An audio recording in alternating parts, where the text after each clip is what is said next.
He didn't speak. He didn't argue. He didn't even flinch. He just sat there, hoodie zipped, headphones off, eyes calm, in seat 1B. And somehow, that was enough to make them nervous. Because in this world, a black man sitting still can feel like a threat, especially if he's not apologizing for where he's sitting, especially if that seat is first class. This isn't just a story about an airline. This isn't just a story about a seat. This is a story about how quiet dignity makes loud injustice panic.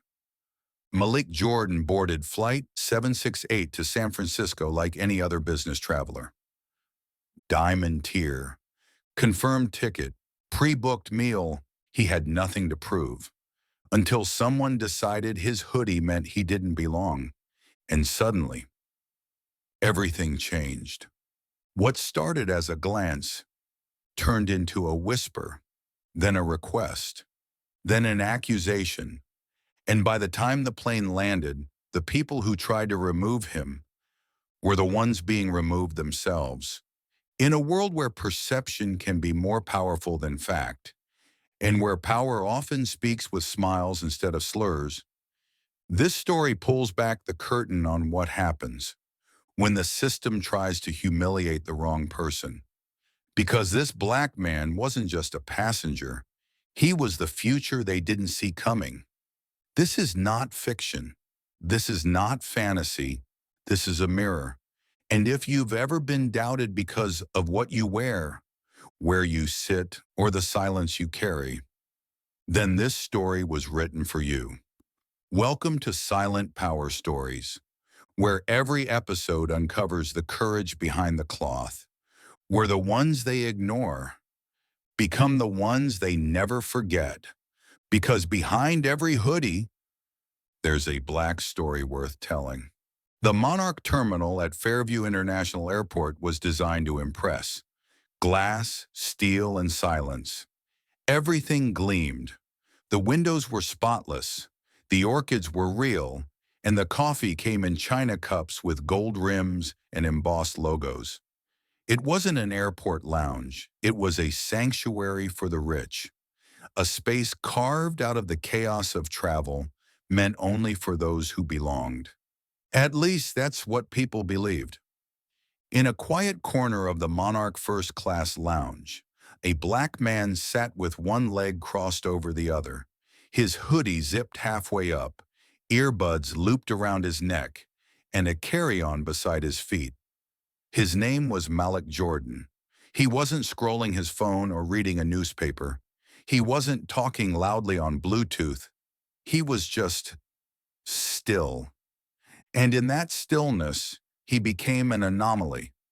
Because the room was full of motion, clicks of heels, murmured emails being dictated, ice cubes clinking in glasses. But Malik didn't move.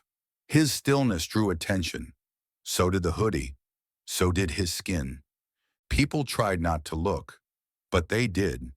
Some glanced up and then quickly looked down. Others whispered, not with mouths, but with sideways eyes and subtle shifts in posture.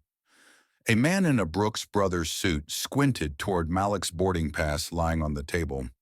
Another double-checked his phone as if confirming something was out of place. What is he doing here? Malik had noticed. Of course he had. He always noticed. You don't grow up in Southfield, 2 buses away from Detroit's crumbling downtown, without learning to read a room faster than you can read a textbook. He'd learned early on that power doesn't walk with a spotlight. It whispers, it waits, it observes. And Malik? He had power, real power, the kind that doesn't come with a flashy car or a viral post, but the kind that makes Fortune 500 companies rewrite their policies after one meeting with you. He was the founder and CEO of NeuralGrid, a technology company that built the predictive infrastructure behind logistics systems, smart air traffic coordination, and emergency response AI. His software didn't just track flights, It learned how to prevent the ones that would fail. Monarch Air, ironically, was one of the companies that relied most heavily on his platform. And today Malik was set to fly to San Francisco to finalize a deal that would hand Neural Grid a controlling interest in the airline's next-gen upgrade rollout. They didn't know that, of course. To them, he was just another guy with headphones, a coffee in a paper cup, and a hoodie. The hoodie mattered. The hoodie had always mattered.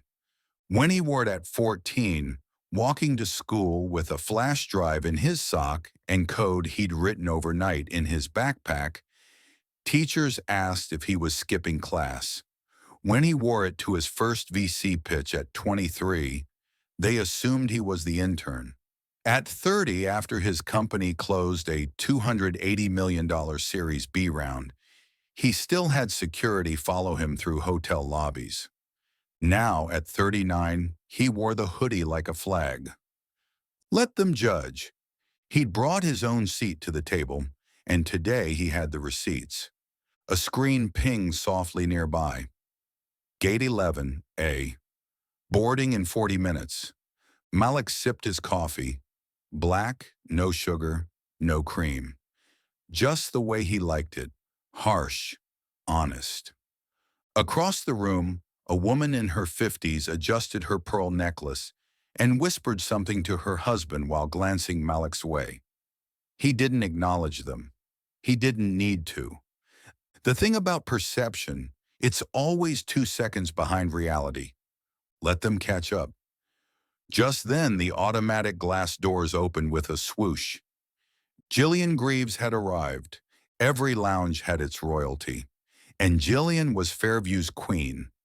Daughter of Carlton Greaves, chairman of the Greaves Hart Hospitality Group, the largest luxury hotel chain on the West Coast and one of Monarch Air's oldest partners, Jillian moved through elite spaces like she'd built them herself.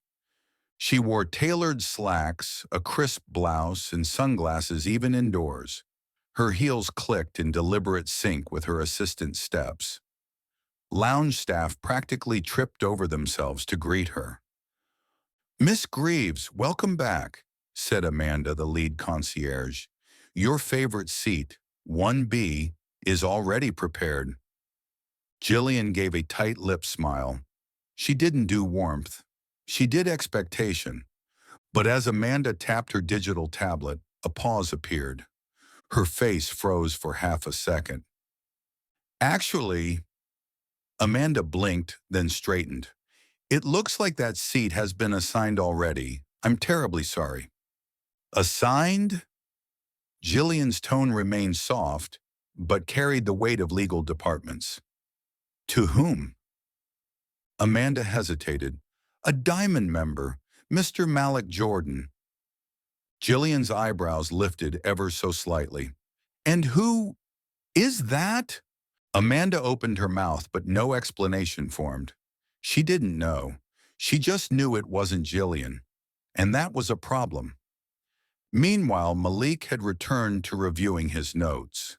On the screen was a flowchart showing the architecture of Monarch's outdated customer experience software and how Neural Grid's algorithm would fix it. He didn't notice Amanda walking toward him until her shadow crossed his table. "Excuse me, Mr. Jordan." He looked up and nodded politely. "Yes?" "I hate to inconvenience you, but we have a guest who traditionally uses seat 1B on this route. She's very familiar with the configuration.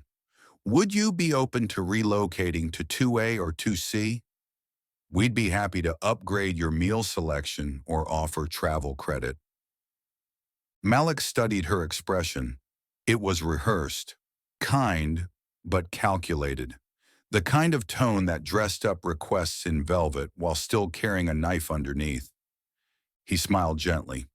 "Thank you for the offer," he said, "but I selected 1B for a reason. I have a mild knee issue, and that seat has the best clearance for my brace." Amanda's smile faltered for just a blink. "Of course, I understand." She turned away. Back at the front desk, Jillian's lips twisted into a half smile. She didn't like being told no. It wasn't a sound she heard often. She leaned toward Amanda. Fix it. I'm afraid he has a valid... I don't care if he owns the plane. I sit in 1B. That's how this works. Amanda swallowed. He said he needs the legroom. Then move him to 2A. Same row. Don't make this complicated. And with that, Jillian walked past Amanda and directly into the lounge. Her eyes scanned the room once and locked on Malik. She stopped. The hoodie. For a moment, the room seemed to hold its breath. Malik sensed the gaze before he saw it. He looked up, made eye contact. Jillian didn't blink. Neither did he. Two worlds. Same room, different rules. A woman in the corner paused mid-conversation. A man lowered his newspaper. Someone took out a phone, pretending to check emails, but angled it toward the scene. Amanda stepped forward again, trying to defuse. I've offered him other seats, she whispered. He's a diamond? Jillian asked, already knowing the answer. Amanda nodded. Jillian said nothing, then turned, walked to the back of the lounge and took a seat. Not in 1B, but the line had been drawn. It wasn't over. Not yet, but it had begun. The tension lingered in the air like an invisible fog. Jillian Greaves sat stiffly in the lounge's corner, her manicured fingers wrapped around a glass of sparkling water she hadn't touched. Across the room, Malik Jordan remained in seat 1B, typing slowly, methodically, headphones now resting over his ears. The silence wasn't quiet anymore. It was weaponized. You could feel the stare-down happening even if no words had been exchanged. Amanda, the lounge attendant, stood frozen behind the front counter, stealing glances between her screen and the woman who now refused to meet her eye. Jillian wasn't shouting. She wasn't demanding. But her expression said everything. She expected correction, not excuses. Malik was unaware of the undercurrent, or at least he acted like he was. His fingers moved over the keyboard with a patience that unnerved people used to controlling the tempo. He was doing nothing wrong, and that was the problem. He was polite, reserved, and unbothered. A man like him, in a space like this, without apologizing? That was the spark. It wasn't personal, it was structural. The first strike never looks like one. It comes in the form of a delayed refill. Malik had been seated for over 40 minutes. Every other guest had been offered a second beverage, a warm towel, an upgrade coupon, but no one approached him. Amanda didn't offer a refresh. The newer attendant, Kelsey, made eye contact, hesitated, then turned away quickly as if caught doing something wrong. Malik noticed. Of course he did, but he didn't ask. He never did. He had learned long ago, asking for basic decency in the wrong environment makes you look like the problem. So he sipped what remained of his lukewarm coffee and kept working. At the other end of the lounge, Jillian pulled out her phone. Her assistant leaned in. Contact David, she said under her breath. David Billings was the regional director of Monarch Air's hospitality division, a friend of her father's. A text from her wouldn't trigger panic, but it would cause action. Tell him I'm being displaced by someone I've never seen before. I want to know why. She didn't say Malik's name. She didn't need to. A few minutes later, Amanda received a ping on her station tablet, a message from Billings. Is there an issue with Greaves's seat? Guest reports conflict. Investigate. Amanda's stomach dropped. She typed quickly. Seat was properly assigned to another Diamond member, Malik Jordan. No reply.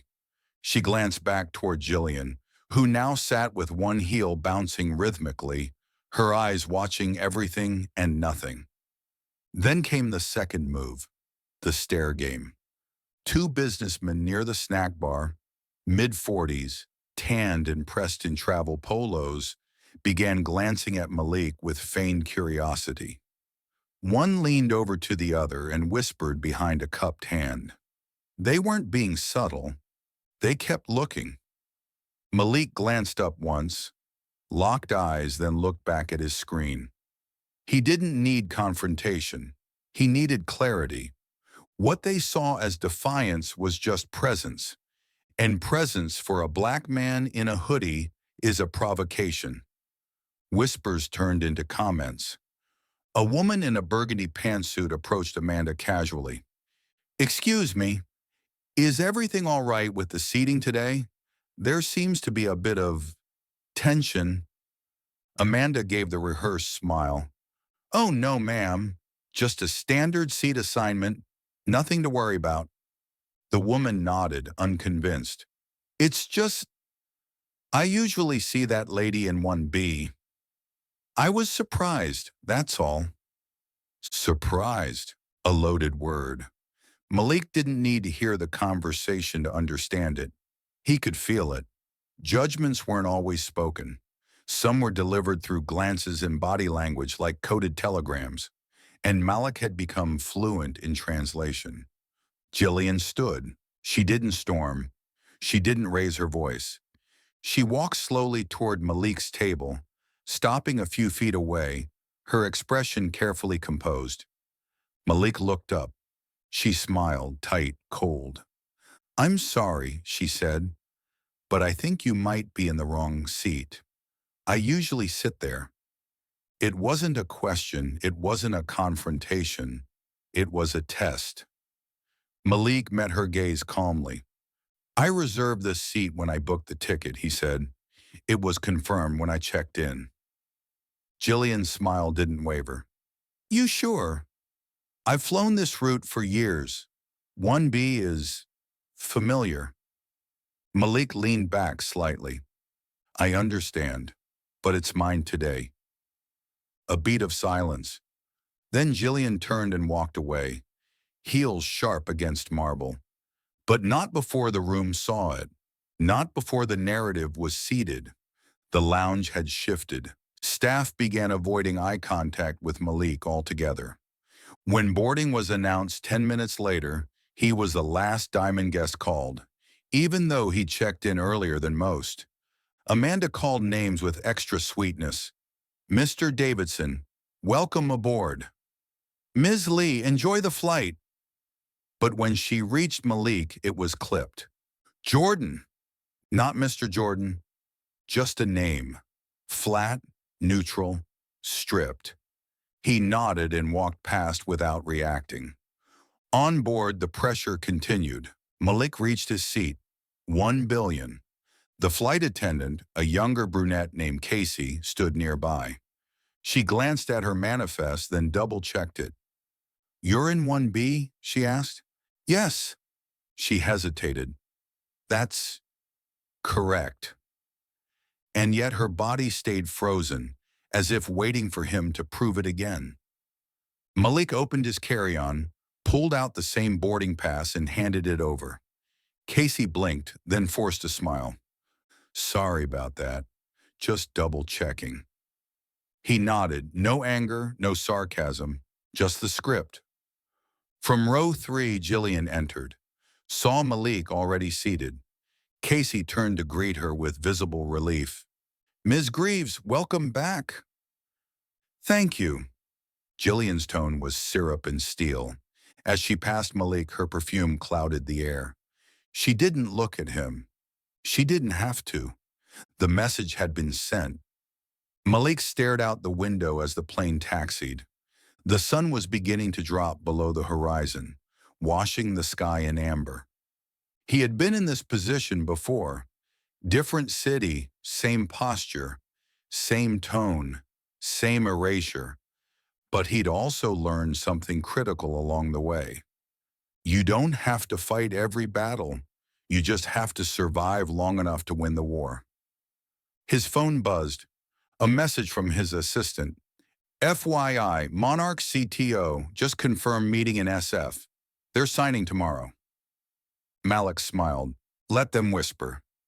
Tomorrow they'd be reporting to the man in the hoodie. The flight attendants were smiling too hard. You could feel it even before takeoff. That brittle energy in the air. The kind that pretends everything is fine, but tightens around your ribs like a seatbelt pulled one click too far. Malik Jordan sat in seat 1B, laptop closed, tray table stowed, hands folded. He'd traveled enough to know when turbulence was coming. Not in the air, in people. Jillian Greaves was in 1C. She had barely acknowledged Malik since boarding, but the glances were enough.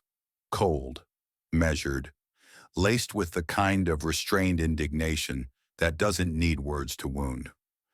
Across the aisle, a man in his 50s adjusted his Rolex and looked Malik up and down with studied casualness. Another woman glanced over, narrowed her eyes, then turned to whisper to the man beside her. He nodded. She wasn't hiding it. Wasn't he in the lounge earlier? Yeah, same hoodie. The hoodie again, that threadbare charcoal hoodie. It was like gasoline in a room full of matches. The plane lifted smoothly from the tarmac, Monarch Flight 768 to San Francisco.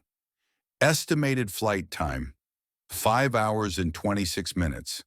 Dinner service would begin shortly. First class was fully booked. 12 passengers, 11 familiar with each other, 1 not.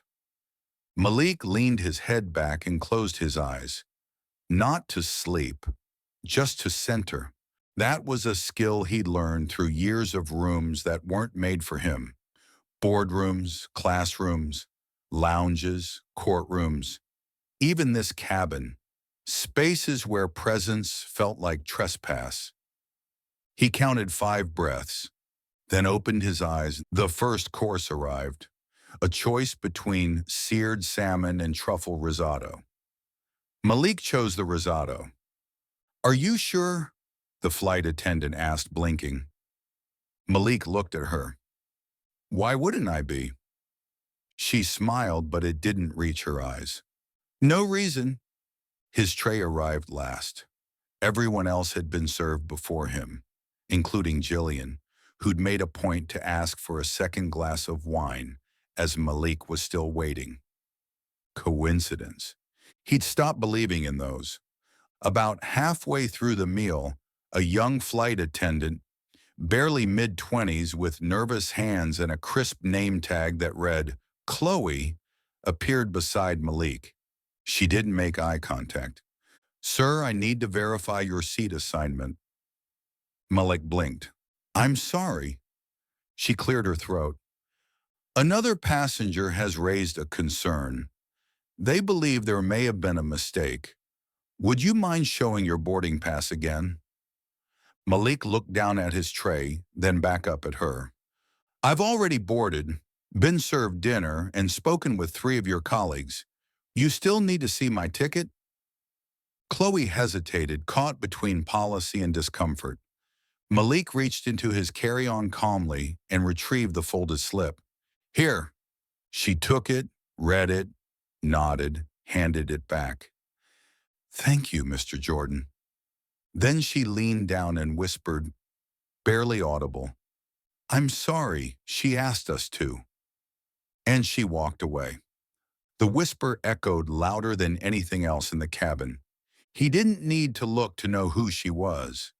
Jillian was sipping her wine with a smugness only people born immune to consequences could pull off. She didn't look over. She didn't need to. Her message had been delivered. You don't belong here. Not in this seat, not in this section, not at this level. 10 minutes later, it got worse. A small commotion began in row 2. A young man, white, mid-30s, sharp haircut, expensive jeans, stood up and began gesturing toward the flight attendant near the galley. Seriously? You gave it to him.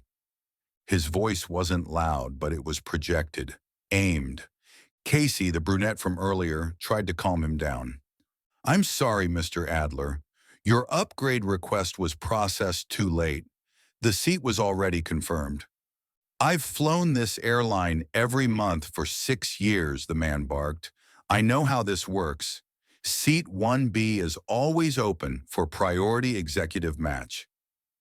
He was making a scene now. Malik looked straight ahead, not flinching. I mean, come on, Adler scoffed, pointing without even hiding it. Look at him. You really telling me he has diamond status? Several passengers turned. Some stared. Some smirked. It was now officially public. Casey stepped forward, voice low but urgent. Sir, please lower your voice. If there's an issue, I can escalate through customer. You should escalate, Adler snapped, because this is ridiculous. This guy shows up in a hoodie and suddenly outranks everyone. What is this? A social experiment? Malik finally turned his head. He looked directly at Adler. Calm, focused, controlled. Is there something you'd like to ask me directly? Adler's mouth opened, then closed. The room was watching now. Jillian coughed lightly. The sound seemed deliberate. Adler shook his head. Whatever, man, and returned to his seat, but the damage was done. Malik returned to his position, straight-backed, jaw tight, eyes slightly distant. He didn't speak again for the next 20 minutes. He didn't need to. The air around him was saturated with the sourness of shame and the silence of restraint. Passengers who hadn't looked at him before were now stealing glances, some with curiosity, some with sympathy, a few with something harder to name. Later, as trays were cleared, Jillian broke the silence, loud enough to be heard. Standards really have changed in the last few years, haven't they? Her voice was soft, deliberate. Casey chuckled nervously. I suppose airlines are becoming more inclusive? Jillian smiled.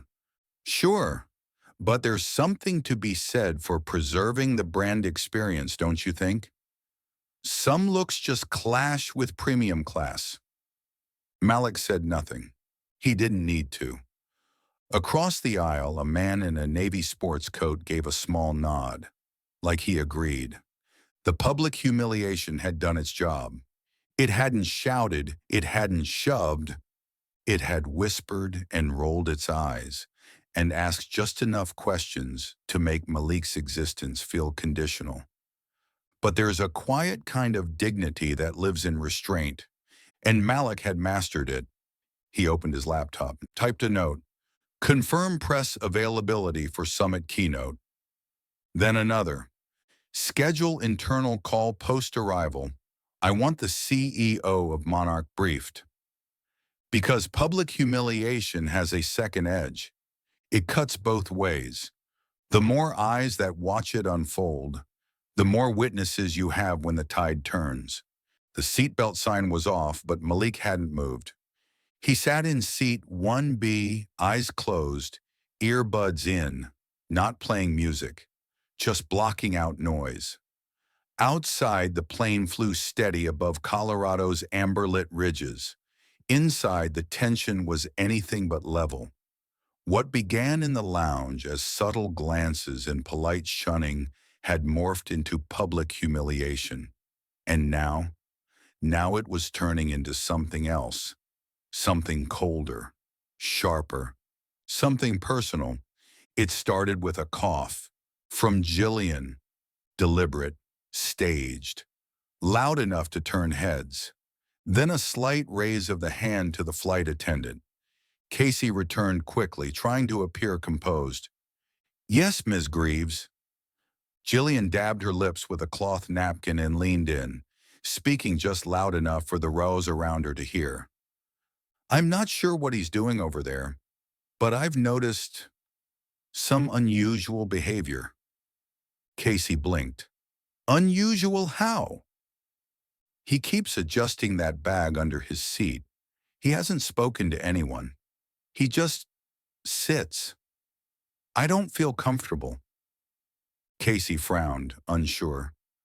Jillian leaned closer. Her tone dropped half a pitch. Are we even sure he belongs here? The words hit like a slap, but no one gasped. No one objected. The cabin just held its breath. Casey returned to the front galley. She looked rattled. Malik watched her go. He wasn't wearing earbuds anymore. He'd heard every word. He glanced down at his bag, same black carry-on, same zip side pocket he had placed neatly under the seat hours ago. He hadn't touched it, but someone wanted people to think otherwise. He knew what was coming next. Minutes later, two new faces appeared in the first-class cabin, a male flight supervisor in Navy with brass pins on his collar, and another flight attendant carrying a clipboard. The supervisor leaned in to whisper to Casey, who pointed discreetly toward Malik. The supervisor approached.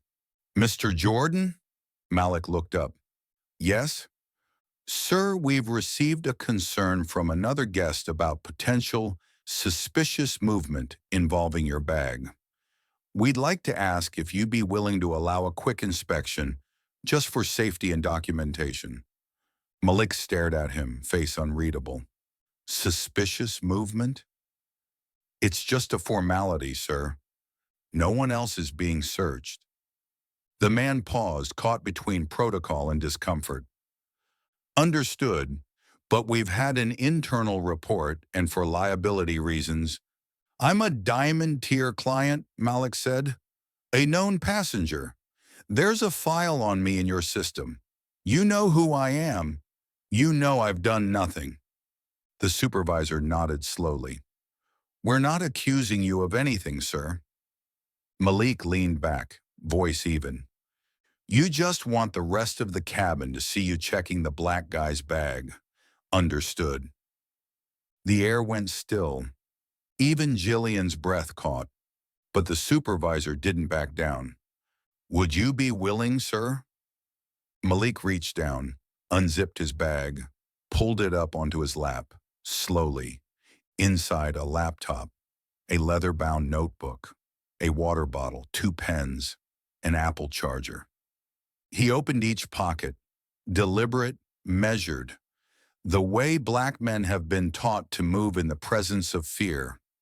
The supervisor glanced, nodded. Thank you for your cooperation. Malik stared at him. I didn't do it for you. The moment was over, but the weight of it hung like fog. Malik leaned his head back and stared at the ceiling of the plane. Another false accusation, another dehumanizing moment dressed in professionalism. Across the aisle, Jillian pretended to be engaged in her tablet, but her smirk betrayed her. It wasn't enough that he hadn't moved. She wanted him erased. This wasn't about discomfort. This was about control, about reminding the cabin, the staff, and Malik himself who was supposed to sit in 1B and who wasn't. 10 minutes later, the captain's voice came over the intercom. Ladies and gentlemen, we're beginning our descent into San Francisco. Weather's clear. We should be on the ground in about 28 minutes. The cabin buzzed with quiet preparations. Chairs adjusted, trays cleared. But Malik sat motionless, not angry, not defeated, just calm, which made people even more uncomfortable. Then came the final act. As Casey moved through the aisle collecting glasses, Jillian leaned toward her once more and whispered something. Casey returned moments later with a printed form. Mr. Jordan, she said, voice cracking, I'm required to inform you that upon landing, there will be a brief detainment for a security clarification. This is standard when formal concerns are filed mid-flight.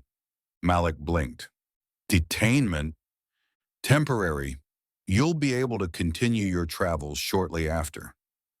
I haven't violated any rule. I understand, sir, but a formal concern was logged.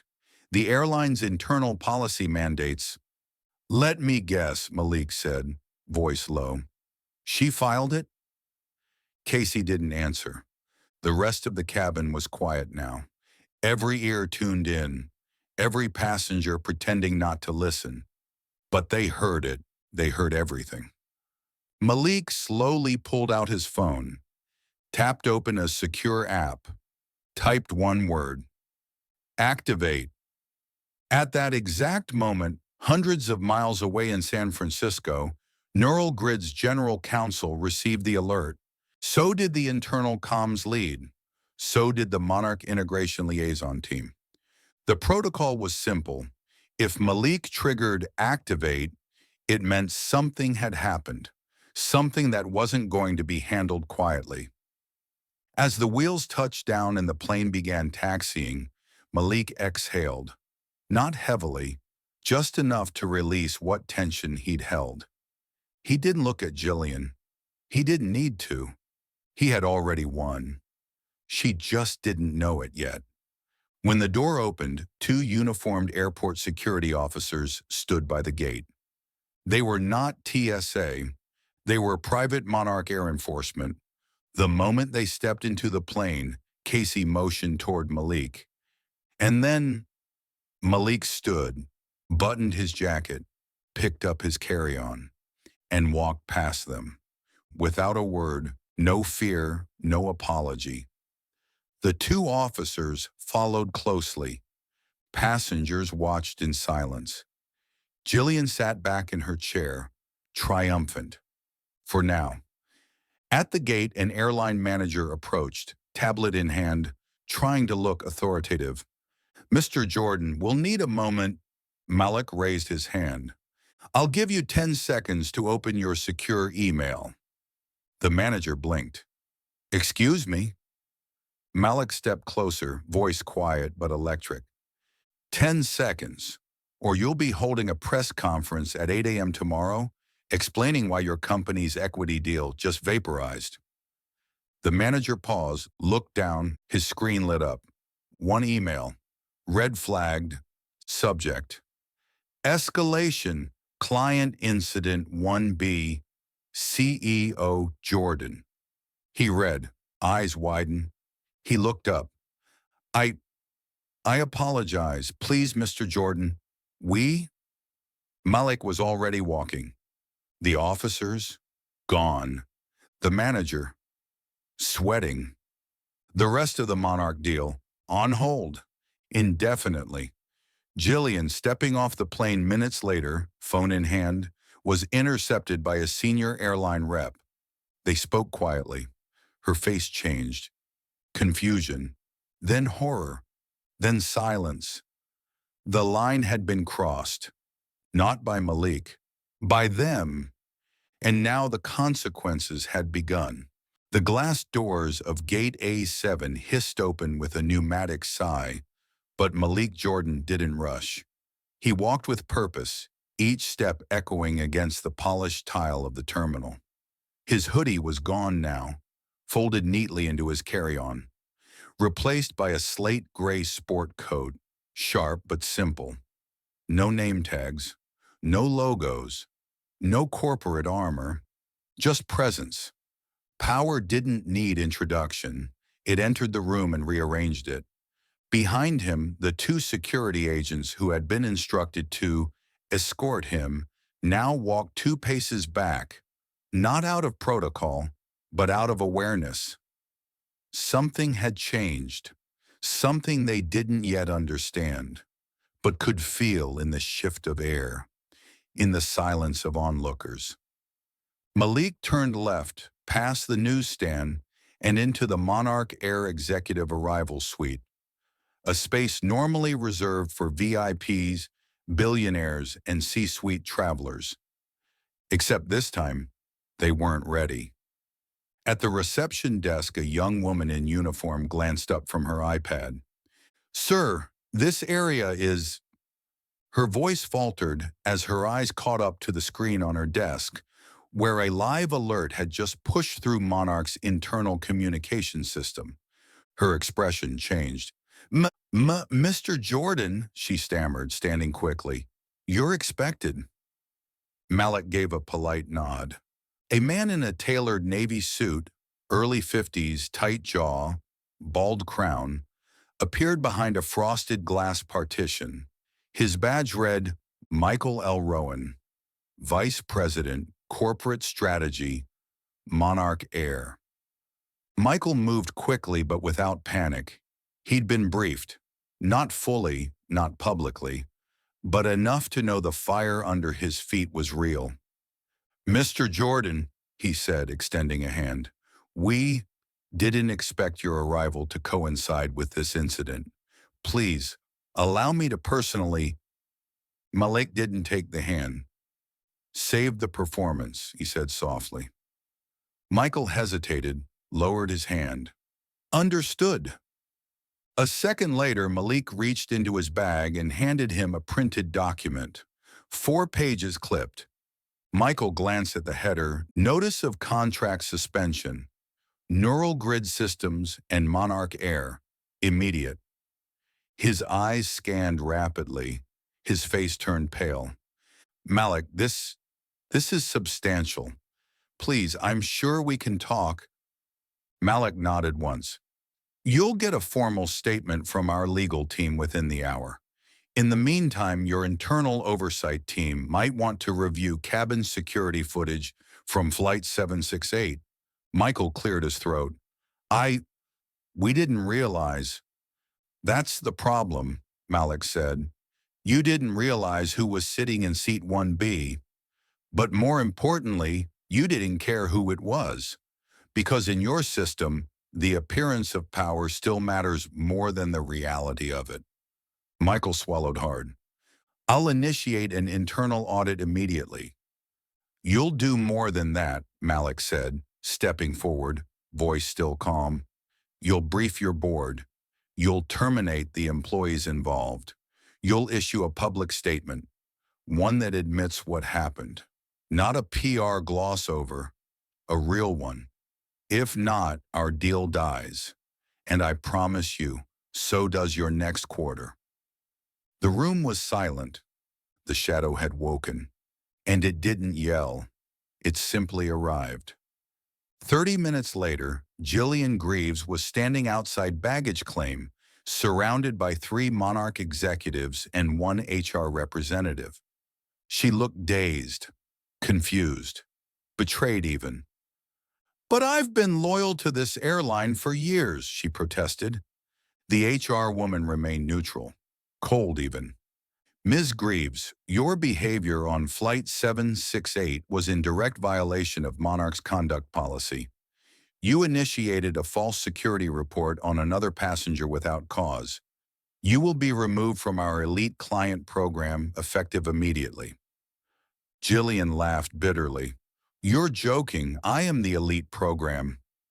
One of the men handed her a document, a printed transcript of her mid-air complaints, security footage stills, statements from the flight crew, and a letter of formal ban. Your future travel with Monarch will be economy class only, pending review, the HR woman added. Review, Jillian's voice cracked. You may file an appeal in writing, she said, but considering the nature of the client you targeted. She didn't finish the sentence. She didn't have to. Jillian looked around, realized everyone was watching. People were taking photos. And for the first time, her last name didn't open a door. It closed one. At the same moment, upstairs in the Monarch Air Executive Suite, Malik stood before a round table of 7 directors. No PR team, no cameras, just a man in control of the narrative. He spoke plainly. I didn't come here to threaten you. I came here to offer clarity. He clicked a remote. The screen behind him lit up. Graphs, analytics, predictive risk reports. You invited Neural Grid to modernize your systems, safety, logistics, AI-driven CX flow. But if your internal culture is this broken, no amount of software will save you. A pause. A director, older, gray-bearded, leaned forward. "What do you want?" Malik looked around the table. "I want your culture fixed before I ever touch your code." Stunned silence. Another board member cleared her throat. "You'd really walk away from a $200 million contract over a seating incident?" Malik smiled gently. "It was never about the seat. It was about the silence." 2 hours later, social media exploded. A tweet went viral. "Black man in hoodie falsely flagged as suspicious in first class. Turns out he was the CEO about to buy half the airline. Hoodie power. Jachakar Monarch fail." A photo from the terminal, Malik walking past the Monarch execs, calm, unreadable, was reposted over 40,000 times in an hour. News outlets picked it up. Interviews requested. Think pieces launched. And then came the press release. "We at Monarch Air deeply regret the events involving Mr. Malik Jordan. We are launching an immediate investigation into our conduct and internal training standards." The statement was too late, because by then, the world already knew. Malik wasn't interested in becoming a media symbol. He didn't want revenge. What he wanted was the conversation. He wanted the boardrooms that thought they were safe to realize, you cannot automate equality. You have to build it. By nightfall, the story was international. CNBC aired a segment. Tech CEO teaches airline a lesson in humility. The Wall Street Journal ran a headline, "Monarch in turbulence after exec bias scandal." And online, Black entrepreneurs, travelers, and quiet observers around the world had found a new emblem, not of anger, but of precision. Malik Jordan had never raised his voice. He had never issued a threat. He simply walked into a system designed to underestimate him and rewrote it. It didn't happen all at once. No collapse ever does.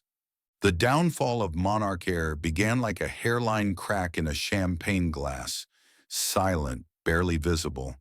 But under the right pressure, everything shattered. And Malik Jordan had applied that pressure with the precision of a surgeon. He didn't raise his voice. He didn't slam any doors. He just let the truth breathe. And when truth gets air, it spreads. The first tremor came from Wall Street. The markets opened the next morning with Monarch stock down 4%. By noon, it had slipped 11%. Investors weren't just reacting to public backlash, they were reacting to uncertainty, because no one knew whether Neural Grid was still on board. At 2:12 p.m., Malik's office released a single-sentence statement. Neural Grid is reevaluating its relationship with Monarch Air in light of recent events involving our CEO. That was it. No demands, no accusations. Just enough ambiguity to send Monarch's boardroom into a panic. The second tremor came from within. Whistleblower emails began leaking. An anonymous pilot shared an internal message from a flight operations manager complaining about oversensitivity toward high-value passengers who don't fit our usual profile. Another leak revealed Slack messages between Monarch lounge staff mocking the guy in the hoodie. By evening, hashtags were trending. Monarch exposed, boardroom bias, he wore a hoodie. Within 48 hours, over a dozen former employees came forward. Some were black, some weren't. But the story was the same. Prejudice, favoritism, unspoken expectations of fit. One former executive wrote, "We were trained to look for disruption, but disruption always looked black." Inside Monarch's headquarters, the crisis team met in a dark glass room called the Nest. Normally used for acquisitions and strategic planning, today it was War Room Central. Spreadsheets, PR talking points, investor damage control. But none of it was working because the story wasn't being controlled. It was being told by passengers, by crew, by strangers who had never flown Monarch in their lives, but recognized the humiliation Malik endured. Because it wasn't just his story, it was ours. Meanwhile, Jillian Greaves had gone quiet. After her elite status was stripped and she was banned from the lounge network, she'd attempted to contact her father's legal team. But the message from her father was clear. You brought this on yourself. We're not shielding you from consequence. She released a statement. It wasn't an apology. It was worse. It was a denial. I never intended to cause discomfort. I was merely concerned about passenger safety. Any inference beyond that is unfortunate. The public was not amused. Twitter lit up. One user wrote, "You called the cops on someone who ordered risotto. Sit down, Jillian." Back at Neural Grid, Malik declined every interview request. He didn't go on camera, didn't write a blog post, didn't post a selfie with the contract in flames. He just did what he always did. He worked. The team respected that. They watched in quiet admiration as Malik led the crisis response with the same methodical calm he used in every pitch, every build, every boardroom takedown. No theatrics, just focus. But not everyone could stay quiet. By week's end, 4 senior executives at Monarch had stepped down. The vice president of customer experience, the head of lounge operations, the director of in-flight services, and finally, after a brutal emergency session, the CEO himself, Harold Wayman. His resignation letter cited a desire to pursue opportunities elsewhere. But everyone knew the truth. He hadn't fallen on the sword. He'd been handed it. Malik received the news while reviewing algorithm updates on his terrace. His assistant stepped out. Wayman's out. Malik didn't smile. He didn't gloat. He just nodded once and said, then maybe now we can talk to the company, not just the people who used to run it. 3 days later, Monarch issued a new statement. This one came from the interim CEO. It was sharper. We deeply regret the actions taken against Mr. Jordan.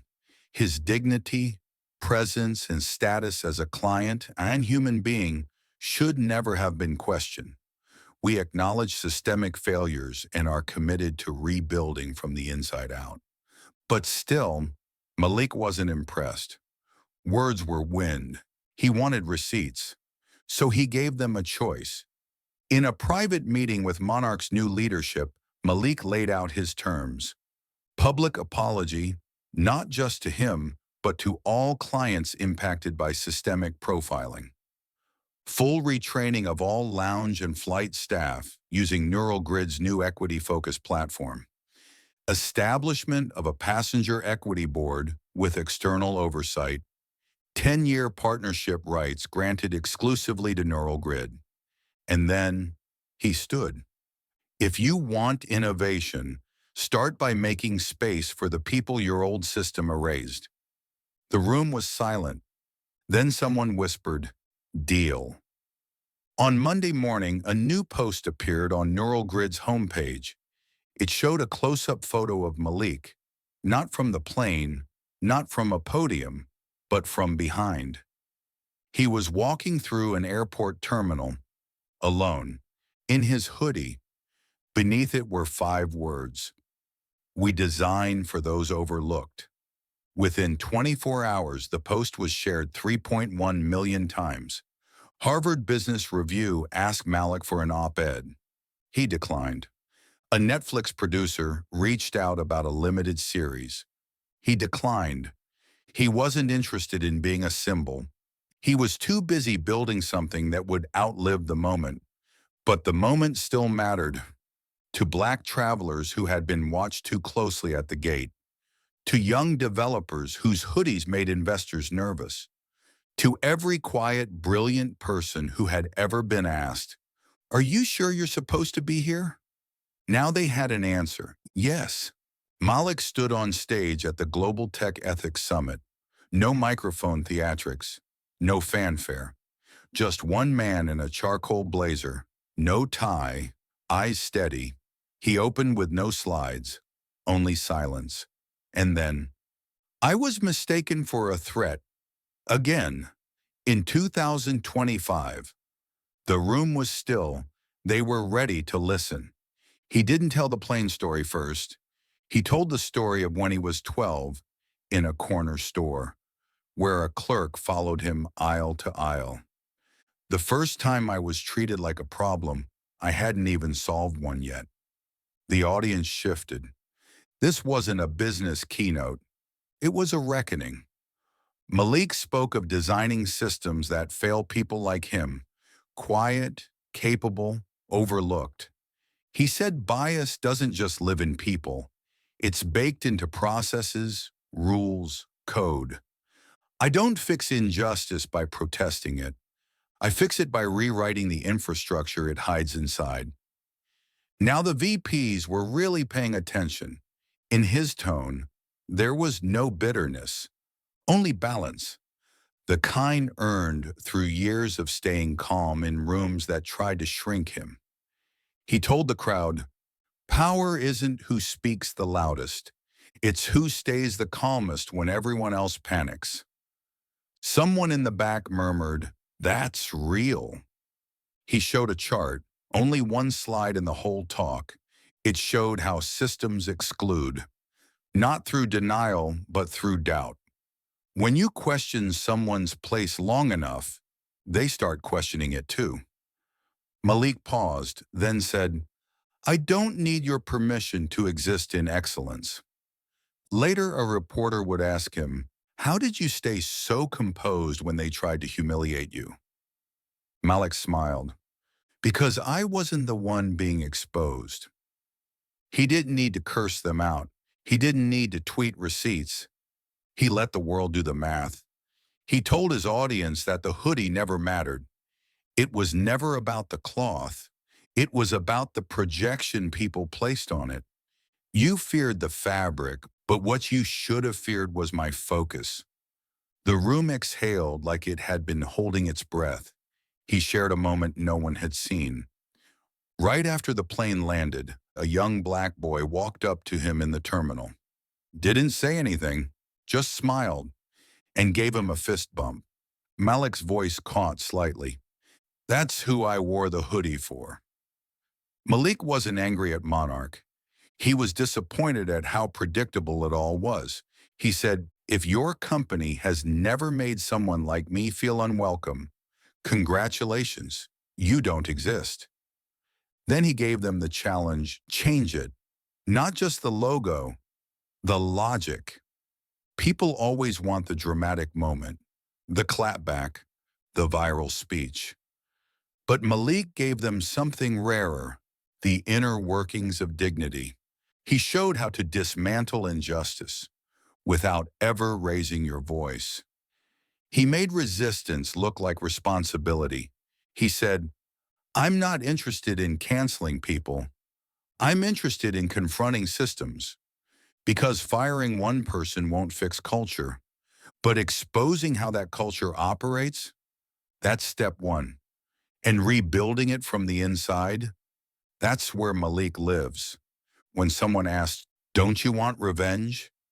he shook his head. "Number, I want return. On my dignity, on my patience, on my silence, on my faith in humanity." He got all of that, and more. He told them how tech can either reflect injustice or reprogram it. Neural grid, he said, was never about profit. It was about pattern interruption. "I don't want to disrupt the market. I want to disrupt the assumptions behind it." Malik said every system that pretends to be neutral is secretly loyal to who built it. And most of those builders never wore hoodies, never got followed in stores, never got asked to prove they belonged. But I did, and I still built better. He left them with a warning. If your platform doesn't see me, don't be surprised when I stop using it. and a promise. If your plane seats me in silence, I'll turn that silence into policy. In the hallway after his talk, people didn't rush him. They didn't mob him. They just nodded, like they knew they'd witnessed something clean, something sharpened not by rage, but by years of refusal to shrink. At one point, a Monarch employee approached him, tears in her eyes. "I just wanted to say I'm sorry. I wasn't on that flight, but I've been in that mindset." Malik looked her in the eye. "Thank you for stepping out of it." The hoodie had become a symbol now, not of rebellion, of readiness, the quiet readiness of someone who belongs, even when no one else thinks so. "Don't let their fear define your fashion," he said. "Let your excellence define their memory." Malik didn't post a thread, didn't drop a YouTube reaction. He left the story in the hands of others. Why? Because when you move with truth, people will tell the story for you. And they did, millions of them. In the weeks after, other passengers came forward. Black doctors, Latin CEOs, Asian developers, all with versions of the same moment being doubted in places they paid to enter. Now they all said the same thing. If Malik stayed in his seat, so will we. One teacher used Malik's story to teach about systemic bias. Another used it in a UX design class. An airline changed their training manual. A VC firm adjusted how they onboard diverse founders. It wasn't just a story anymore. It was a blueprint. Malik was asked if he felt like a hero. He shook his head. "I felt like a person, and that was the whole point." Because this wasn't a triumph arc, it was a mirror, and everyone saw themselves in it. He never returned to Monarch's lounges, not out of bitterness, but because he no longer needed their invitation. "If I ever fly them again," he said, "I'll be wearing the same hoodie. And this time, they'll know better." The hoodie became part of the Neural Grid brand, folded into their design philosophy. Their internal tagline: function over fear, people over pattern. Silence is not absence. It was on every badge. It wasn't about clothing. It was about clarity. Malik's final words at the summit weren't for the companies. They were for the kids. If they try to move you, stay in your seat. If they try to silence you, speak with your stillness, because behind every hoodie, there's a black story worth telling. The morning after the summit, Malik stepped out of his hotel alone. No cameras, no entourage, just the hoodie, the same one from Flight 768. It was cool outside. San Francisco fog still hugged the sidewalks. He zipped the hoodie slowly, adjusted his bag, and walked toward the edge of the block. People passed. No one stopped him, and that was exactly how he wanted it. A news van drove past, unaware of who had just crossed in front of them. Inside a coffee shop, two people read about him on their phones and didn't realize he was 3 feet away. He was everywhere now, but he was still no one. Malik liked it that way. Anonymity, when chosen, is not invisibility. It's peace. And for once, the world gave it to him. He turned onto a quiet street lined with murals, images of resistance, memory, culture. One depicted a black boy sitting on a throne made of books. Another, a woman in a wheelchair flying over city blocks. Malik stopped in front of one, a figure in a hoodie, golden light painted behind their head like a halo. No name, no face, just posture, strong, present, still. Malik stood there for a moment, just breathing. A couple walked by. The woman glanced at him, then at the mural, then back. She didn't say anything, but her face softened, as if she knew, not who he was, but what he represented. That was enough. The hoodie now belonged to something bigger. It wasn't a defense. It was a declaration, and it spoke louder than before. Inside his pocket, his phone buzzed. A text from his CTO, 20,000 new applications overnight. Everyone wants to work here now. He didn't reply. Another message. The UN wants you to keynote their AI and ethics conference. Still no reply. Not because he didn't care, but because some victories aren't for posting. Some are for walking with, quietly forward. He passed a school on the corner. Through the chain-link fence, a group of fifth graders played tag. One kid wore a hoodie 2 sizes too big, dragging behind him like a cape. Another kid chased him, laughing, yelling, "You can't catch me, I'm the CEO." Malik stopped walking, then smiled. They'd heard, they'd learned. Even without knowing him, they'd understood. He made a turn into a bookstore. The bell on the door chimed softly. Inside, a woman at the register looked up. She gave him a nod, then returned to her magazine. No recognition, just courtesy. That was good. Malik strolled to the nonfiction section, picked up a title on racial bias in automation, flipped through pages, saw footnotes citing his own research. He closed it. Gently. A young man at the next shelf did a double take, then walked over, hesitating. "Excuse me, are you him?" Malik raised an eyebrow. "Him?" The man chuckled. "The hoodie guy." Malik considered it, then said, "That depends." "What does the hoodie guy do?" The young man answered without hesitation, "He stays calm and makes systems apologize." Malik nodded. "Then yeah, I'm him." The conversation was short, respectful. No selfie, no autograph, just a handshake, and a soft "thank you." Malik appreciated that. It wasn't fame he'd earned. It was trust. And trust doesn't scream. It lingers. It plants itself in the quiet, in gestures, in the way people move differently after seeing how you didn't flinch when the world dared you to. He checked his watch. Time to go. As he exited the shop, the woman behind the counter said, "Have a good one." He turned slightly. "You too." She paused, then added, "And thanks for wearing the hoodie." Malik didn't answer, just gave her a small nod, like a torch had passed between them.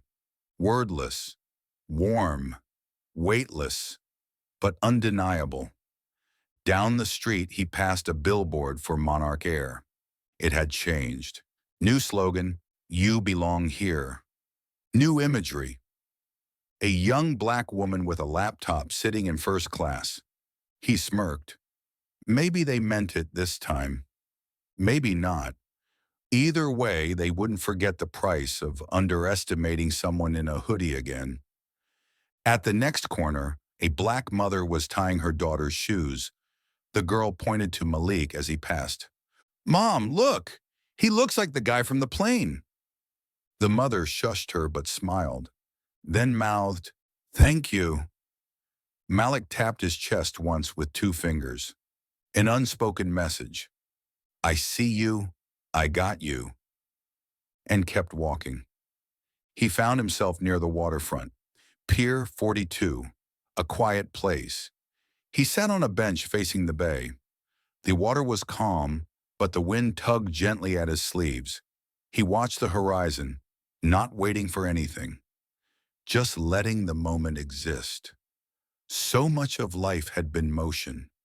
This was stillness, and he had earned it.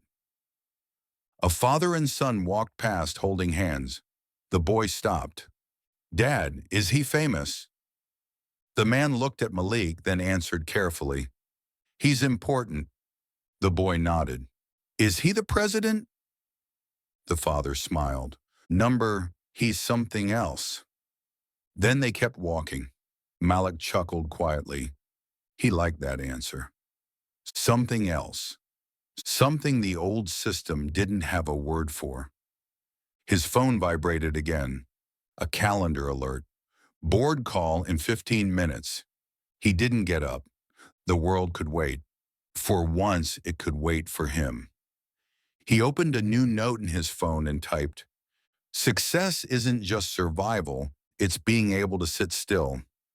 Then closed the app and stayed. The hoodie by now felt like skin. Not armor, not statement, just home. It didn't make him bulletproof, but it made him honest. The world hadn't changed overnight, but it had blinked. And sometimes that's all it takes for an idea to slip through the cracks. An idea wrapped in cotton, moving silently. Back in the city, a team of young interns presented a product pitch. All black, all sharp. Their deck ended with a slide that read, "We stay in our seat even when they ask us to move." Their manager, a white woman, clapped first. Malik would never know about the pitch, but his story was in the room anyway. At Neural Grid HQ, the front lobby now featured a mural, abstract, no face, just shapes, a hoodie, a shadow, a staircase, and beneath it, etched into glass. He didn't need to speak louder. He just needed to stand still. New hires passed it every day. Some noticed, some didn't, but the story lingered in the light. That evening, Malik boarded another plane. Different airline. Same row, 1B. As he took his seat, the flight attendant smiled at him. No hesitation, no double-checking his name. She just said, "Welcome back, Mr. Jordan," and meant it. That was all he ever wanted. Not reverence, just recognition. He reclined his seat, pulled the hoodie over his head, closed his eyes, didn't think about the past week, didn't plan the next one. He just let the silence hold him. For the first time in a long time, he wasn't waiting to be judged. He was just being. Somewhere, someone was telling his story wrong, maybe embellishing it, maybe trimming it down. Malik didn't mind. Stories evolve, but truth stays rooted. He had lived it, the plain, the whispers, the risk, the stillness, and the walk that followed. That was the part people never forget. The way he walked away, not angry, not triumphant, just grounded. Grounded like someone who knew the weight of history, but refused to let it pin him down. He had carried that weight far enough. Now, he was letting it go, one silent step at a time. He walked into rooms differently now, not because people recognized him, but because he no longer shrunk himself to fit their comfort. The lesson wasn't about power, it was about posture. Straight spine, soft eyes, steady voice. That's what changed systems. Not rage, but refusal. Years from now, a kid will hear his story, not in a textbook, but whispered between friends, or told through code, or drawn in a sketch pad. They'll ask, "Did it really happen?" And the answer won't matter, because it still is happening. And they'll remember what Malik showed, that staying seated is sometimes the bravest thing you can do.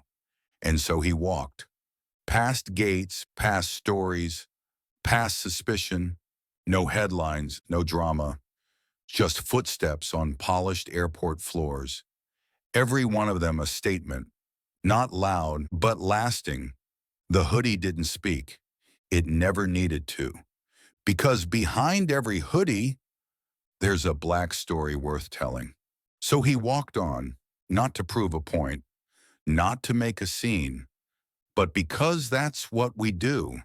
When the world tries to move us out of our seat, we stay, we breathe, and we walk forward anyway. Because behind every hoodie, is a story the world didn't expect, a story they tried to interrupt, but couldn't erase. They called him a risk. They called him suspicious. They said he didn't look like a leader, but he didn't need to look the part. He was the part, a builder, a thinker, a black man in a hoodie who rewrote the rules without raising his voice. And that's the lesson. You don't have to shout to be heard. You don't need to push back with fists when presence is stronger. You don't always have to win in public to win in truth. Because real power, it's silent, it's patient, and when it moves, it changes everything. If this story moved you, if it made you see things differently, if it reminded you to hold your ground the next time someone tries to tell you who you are, then don't let it stop here. Subscribe to this channel for more stories like this. Stories that don't make headlines but leave impact. Turn on the bell so you don't miss the next walk in the hoodie. Share this story with your friends, your community, your colleagues, because these stories don't go viral without you. One hoodie, one seat, one choice to stay. That's all it takes to remind the world you don't get to decide who belongs. You only get to decide whether you're paying attention. Thanks for walking with us today. This was another chapter in Silent Power Stories, where the quietest person in the room often carries the loudest truth. Until next time, stay grounded, stay steady, and stay in your seat.